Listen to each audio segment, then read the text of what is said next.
এই তো এই মেয়েটাকে বোকা বানায় আজকে রান্না করে খাবো। ও ইয়েস, মাছটা একদম ডাইরেক্ট জায়গা মতো পড়েছে। এখন যাই এই মেয়েটাকে ফলো করে ওর বাসায় যাই। আরে ধুর, বাজার থেকে আসলাম কিন্তু কিছুই কিনতে পারলাম না।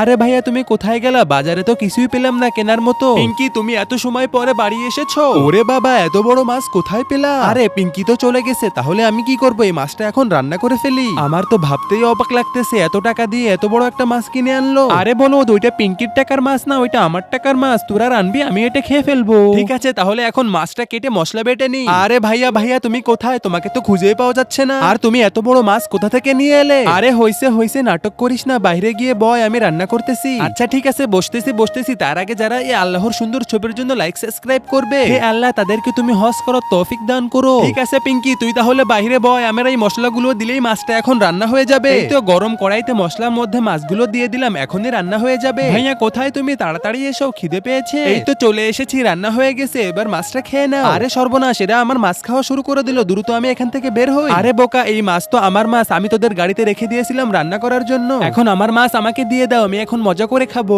আরে ভাইয়া তুমি তাহলে মাছটা কেন নি? আরে না, আমি তো ভেবেছিলাম মাছটা তুই কিনেছিস।